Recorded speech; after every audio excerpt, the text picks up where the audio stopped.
So, last weekend there was lots of drama exiting the Azerbaijan Grand Prix, with the biggest of them all being that McLaren rear wing. So, as we enter the Singapore Grand Prix, everyone was either supporting McLaren and their efforts or hate watching them. So, with this story plus the nature of the circuit, did we have a good weekend on our hands or was this a bore fest?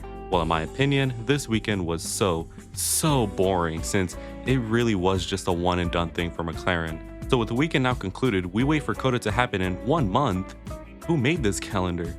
Anyways, I guess we wait 1 month now for Coda, but at least the circuit is a good one. So before we discuss the winners and losers and recap the weekend, I want to give a quick shout out to all members of the flock. And if you haven't joined yet, I would appreciate it so we could fight against the FOM Devils. And I also have a special surprise at 7,500 subs, so stay tuned for that. So enough yapping, and here is the winners and losers from the Singapore Grand Prix. But before we discuss the winners and losers, we have to recap the weekend. And entering the weekend, there was lots of drama, but mainly just the McLaren rear wing, where after a special investigation, they are now forced to modify it, which basically means it's banned now. And that's unfortunate because the Ferrari fan in me is happy, but the F1 fan in me is kind of disappointed since every neat innovation is always banned. But I guess it was a cool gizmo they had for a bit. Anyways, in FP1, cars were driving, and in FP2, get this, cars were also on the track, and guess what? They were being driven. Can you tell the free practice was boring? Anyways, I probably should have mentioned too that Ferrari pulled a sneaky move and brought their own flexi front wing, and it seemed to work since this is probably the closest we have been to McLaren to the point where you could argue that there is no gap, so surely qualifying is gonna be good. Oh, and in FP3 cars were driving too. But now we have Q1, where Danny Rick's future is on the line. So he shows us all that he is deserving of his place by getting out of Q1 with those two teams and he who shall not be named. Yikes. Q2 would have nothing else of note either, which means in Q3, shit is getting real, since all the top dogs are here separated by hundredths, even Verstappen. So right before we see everyone complete a lap, Carlos somehow puts it in the barrier on his outlap. Man. Well, after that red flag, it was back to business, and the pole would ultimately go to Norris like expected, since that McLaren car runs on dead goats and black magic at this point. Well, with Lando and Max on the front row, this could get spicy, so we enter race day now, and lap 1 would be historic since Lando finally led after lap 1 after starting on pole. Anyways, my word, what a boring race. I really wasted my sleep for this stinker of a race. Absolutely shameful. Now that we have recapped the weekend, we have the winners and losers, and quick thing to note, I have got rid of the most mid-driver segment and instead replaced it with the bonus segment, where there will be the most mid-driver segment, but also a mystery segment that I will choose every weekend, and let me know in the comments if you have any bonus categories that I should do. Anyways, losers first, and we have him who shall not be named. Aston Martin brought upgrades, I believe, and Fernando showed his appreciation by getting into Q3 and scoring good points, and Lance showed his appreciation by being competitive with the Saubers. No, not the BMW Saubers, the gambling live streaming F1 team Saubers. I mean, even Max said in interviews that some people deserve to be in the sport and others don't, while literally sitting next to Lance. Just leave, please. Next, we have Daniel Ricciardo, and he is washed. Please, those who don't accept yet, please accept it. He has like 4 or 5 points finishes compared to Yuki, who has almost double of that, plus has been outraced and outqualified by Yuki as well, and he has been struggling more often than not to even get above the top 12.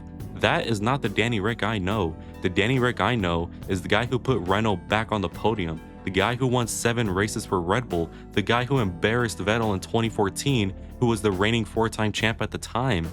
And right now, that Danny Rick is gone, and it would be more worth it to put a young gun like Liam, who now has more to prove than Danny does.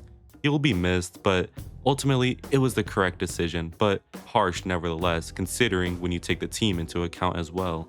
Next up is Sauber and Alpine, and I'm just going to group them together as the dog watch #1 priority, since if I talked about both separately, I would just be padding for time and wasting spots that could go to someone else that would get me more attention, so I'm just going to group them as one. As I've said for like the past 3 winners and losers, these teams are truly low hanging fruit, like 1 inch off the ground, since again, slow, backmarkers, incompetent, the story of their season just continues and continues. And while Ocon did get into Q2, He would have been out had it not been for he who shall not be named and Mr. Washi Washi, but still, I guess good effort from Ocon. So yeah, not really much else to say other than I am sorry for all the Alpine and Sauber fans out there. Moving on, we have Checo, and I think this meme summarizes his season.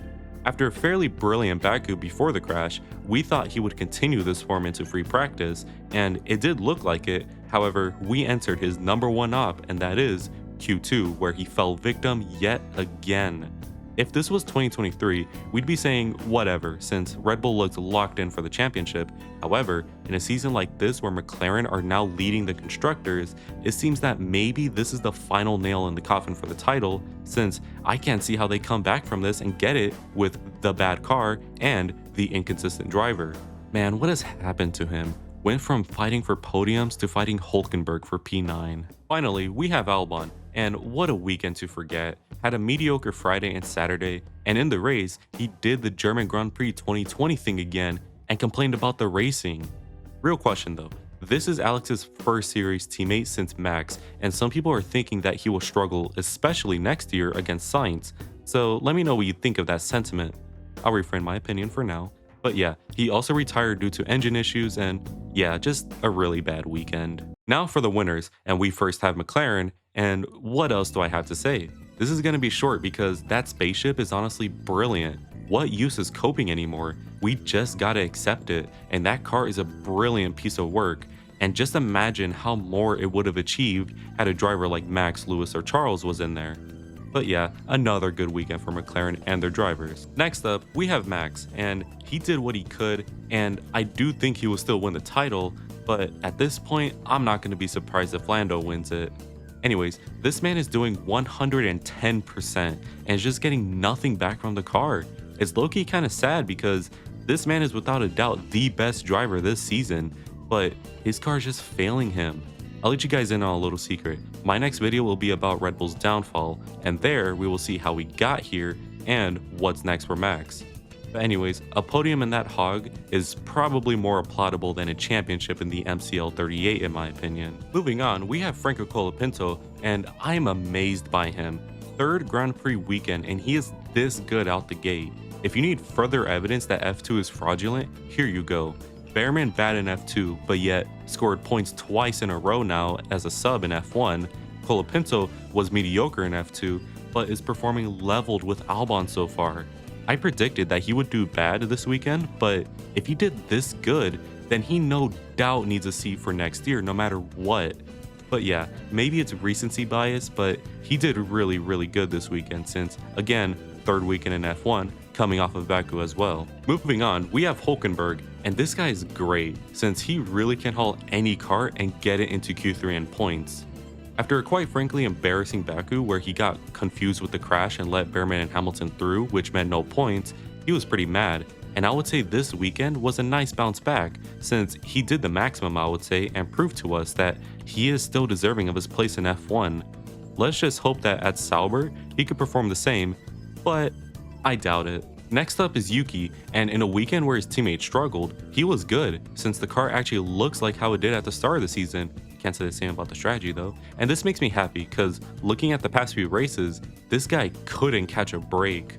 From Monza getting crashed into by Hulk, to Baku where he who shall not be named crashed into him, which took him out the race again. So this weekend was a nice bounce back for the little guy, and let us see if his teammate in Coda is going to be Daniel or Liam, and let us see if he could still stay ahead of whoever it is. Finally, and yes, 6 winners yet again, and we have Mr. Fernando Alonso, since this guy outperforms garbage every single week and just makes he who shall not be named fall off further with the fans. Aston brought an upgrade, and I called it since I said previously that even if they do upgrade, it will only add 1,000th of a second, and that's exactly what happened. Since if you put a gun to my head and told me where there was an upgrade at, tell my mother I love her. But somehow, Alonso still performs the car past the maximum, which is only like P8, but whatever. Overall, what a guy he is. Now for the bonus category, and we first have the most mid-driver or team segment, and for this, I'm gonna put Mercedes since they really weren't bad, but come on, what was the strategy? Now for the most stupidest driver or team of the weekend, and our first winner, or loser, I don't know, is VCarb, since what on earth was the strategy for both of the drivers? And that was my winners and losers for the 2024 Singapore Grand Prix. Overall, I'd say it was a bad weekend, but real question, how did this season go from Red Bull domination to McLaren versus Ferrari and Red Bull? Absolute cinema. Well, maybe a month break is what we need, so the teams can come back fully refreshed and the hype can be built up across that time. But anyways, let us look at my predictions I made in my weekend preview, and we start with the quali predictions, and my predictions for Saturday went totally wrong, and I have heard the call, I'll stop overrating Ferrari for now. Now for my race predictions, and these predictions ended up being pretty wrong, but I did get George right at least. And for my random predictions, I got these ones right, but it was a boring prediction anyways, who cares? Anyways, if you enjoyed today's video, make sure to leave a like and subscribe, since that would greatly help me make better content. And let me know in the comments below who your winners and losers were. And as always, have an amazing day. Good weather for the duck.